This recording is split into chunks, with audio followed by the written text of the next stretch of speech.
I am not an expert.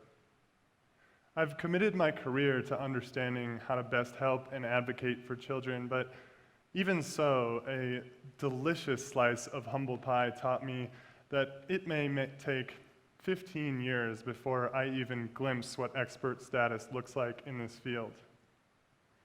But as I've digested that bitter dessert, it was astronomers who taught me to sit back and enjoy the view.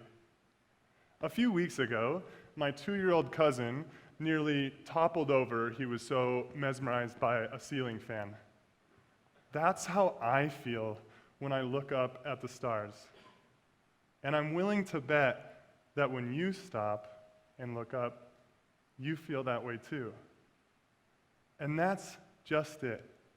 When I look up at the night sky, I'm struck by the thought of all those who have come before me and stared at the same sky, wondering what lies beyond what we can see.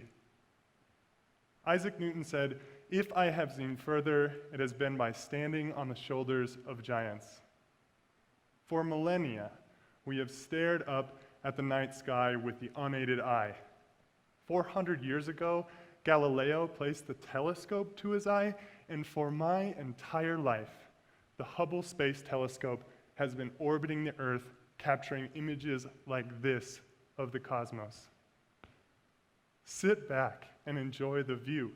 What a beautiful time to be alive. For my entire life, this has been the view from atop the shoulders of giants.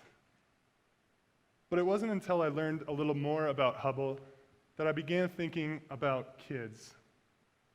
As Matt Mountains and Mario Livio detail on Nova Science Now, astronomers wanted to know what they would see if for 10 straight days Hubble stared at one dark spot in the sky, about the area you would see through a drinking straw from Earth. And what they found in that dark sliver of the heavens was 10,000 points of light, previously unknown. And each of those points of light, not just a star, but a galaxy made up of about 100 billion stars. For millennia, we stared up at the sky and wondered what lies beyond with awe and wonderment. As Dr. Neil deGrasse Tyson says, it was that awe and wonderment that proves such a massive inherent advantage for astronomers as they communicate their science. I'm convinced that the only equivalent to that in the world is the awe and wonderment that parents feel when they look down at their child. So with that inherent advantage in place, it begs the question, why do some children succeed and others don't? How can we create a community where all of our children have all of the ingredients they need to have a shot at becoming a healthy adult? This is the joy of the early stages of one's career. Questions have been asked and answers have been proposed. Innovations have been offered and tested. Repeat that process countless times with countless brilliant people at the helm, and the view from atop the shoulders of giants is bound to be encouraging, even beautiful. A giant in the field today is Dr. Nadine Burke-Harris, a pediatrician. She opened an extremely successful clinic in one of the poorest and most underserved places in San Francisco. Yet, despite that remarkable accomplishment of hitting all their marks for the typical health disparities, she knew she was missing something in the treatment of these kids. And then she found the Adverse Childhood Experience, or ACEs study, that lays out how childhood trauma, things like abuse and neglect, or growing up in the home with a parent who struggles with substance abuse or mental illness, how that trauma literally gets under our skin, alters our physiology, and affects health across a lifetime. Now, when Dr. Burke-Harris discovered this science, she said, "The clouds parted, the angels sang. It changed my clinical practice and ultimately my career. So as badly as I'd love to dive into the science of ACEs, I'll defer to the expert because not unlike the images captured by the Hubble Telescope, her entire TED Med talk on exactly that science is available to all of us almost instantly.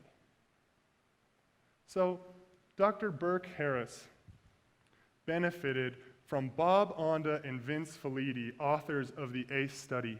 They were the giants who allowed her to see further and enhance how she treated children. Even with an MD and a master's in public health from Harvard, she still had room to experience the joy of questions that have already been asked and answered. So from Onda and Felitti and the Breakthrough ACEs study, to Dr. Nadine Burke Harris laying out how she has innovated with their findings in mind.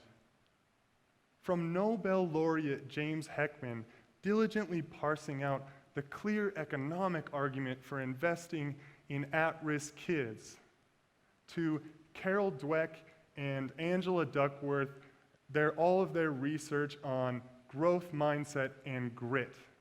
We already know a tremendous amount about how children succeed. A man named Paul Tuff wrote a book about all those experts I've mentioned and more in a book called How Children Succeed. This is my Hubble Telescope. Think about all the legwork it took to put a 25,000-pound telescope in orbit. Think about all the legwork it took for all we know about the developing brains and bodies of children to be discovered, refined, and consolidated into 200 pages of gold.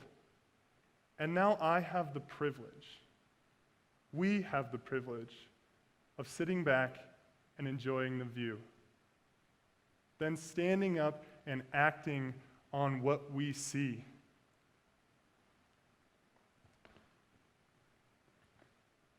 When you look into the darkness of the many issues that our community faces, crime, substance abuse, mental health issues, and homelessness, and you feel discouraged about how seemingly intractable those issues are, I encourage you to stand on the shoulders of these scientific giants and enjoy the view.